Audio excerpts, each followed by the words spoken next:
നമസ്കാരം. Raf talk ഫുട്ബോളിലേക്ക് ഏവർക്കും സ്വന്തം. യുവേഫ ചാമ്പ്യൻസ് ലീഗിന്റെ പ്രീ ക്വാർട്ടറിൽ റയൽ സോസിഡാഡിന് അഗ്രിഗേറ്റ് 4-1 മറികടന്നുകൊണ്ട് PSG ക്വാർട്ടർ ഫൈനലിലേക്ക് കടന്നിരിക്കുന്നു. ലീഗ് 1 മത്സരത്തിൽ എംബാപ്പയെ പിൻവലിച്ചതും അതിനെ തുടർന്നുണ്ടായിട്ടുള്ള സംഭവ വികാസങ്ങളും എംബാപ്പയും ലൂയിസ് എൻറിക്കയും തമ്മിൽ അത്ര നല്ല ബന്ധമല്ലയുള്ളത് എന്ന തരത്തിലുള്ള വാർത്തകൾ ഫ്രഞ്ച് മാധ്യമങ്ങൾ പുറത്തുവിട്ടതും ഒക്കെ നമ്മൾ കണ്ടതാണ്. എന്നാൽ ഇന്നലത്തെ കളിയിലെ മികച്ച പ്രകടനത്തിന് ശേഷം കാനൽ പ്ലസിനോട് എംബാപ്പെ പറയുന്നു, എനിക്ക് പലരോടും പ്രശ്നങ്ങളൊക്കെ ഉണ്ടാവും, പക്ഷേ ആ കൂട്ടത്തിൽ കോച്ചില്ല, കോച്ച് ലൂയിസ് എൻറിക്കെ ഇല്ല, അദ്ദേഹവുമായിട്ട് എനിക്ക് നല്ല ബന്ധമാണുള്ളത് എന്ന്. എംബാപ്പയുടെ വാക്കുകളിലേക്ക് പോകാം. എംബാപ്പ പറയുന്നു, കോച്ചുമായിട്ടുള്ള കാര്യങ്ങൾ എങ്ങനെയാണ് എന്നാണ് ചോദിക്കുന്നതെങ്കിൽ വളരെ നല്ലതാണ്, വളരെ മികച്ച രൂപത്തിലാണ് മുന്നോട്ട് പോകുന്നത്, ഒരു പ്രോബ്ലവും അദ്ദേഹവുമായിട്ട് എനിക്കില്ല.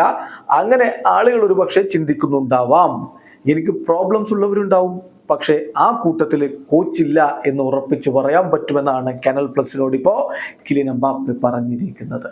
എന്തായാലും ഈ സബ്സ്റ്റിറ്റ്യൂഷനുമായി ബന്ധപ്പെട്ട വിഷയങ്ങളിലൊക്കെ നാസർ ഖലീഫി ചില കാര്യങ്ങൾ പറഞ്ഞിട്ടുണ്ടായിരുന്നു. അദ്ദേഹം പറഞ്ഞത് ലൂയിസ് എൻറിക്കയുടെ ചോയ്സാണ്, കാര്യങ്ങൾ തീരുമാനിക്കുന്നത് കോച്ചാണ്, ഞങ്ങൾ അദ്ദേഹത്തോടൊപ്പം ഉറച്ചു നിൽക്കുന്നു, അതാണ് ഞങ്ങളിപ്പോൾ തീരുമാനിച്ചിരിക്കുന്നത്. ഏറ്റവും ഇമ്പോർട്ടൻ്റ് ആയിട്ടുള്ള കാര്യം ടീമാണ്, പാരീസ് സെന്റ് ജർമ്മനാണ്, മറ്റൊന്നിനും അതിനേക്കാൾ വലിയ മൂല്യമില്ല എന്ന് തന്നെ ഇപ്പോൾ നാസർ ഖലീഫിയും പറയുന്നു. അത് RMC സ്പോർട്ട് റിപ്പോർട്ട് ചെയ്തിട്ടുണ്ട്. വീഡിയോ അവസാനിക്കുന്ന ഫുട്ബോൾ ലോകത്തെ കൂടുതൽ വിശേഷങ്ങളുമായി റാഫ് ടോക്സ് വീണ്ടും എത്താം.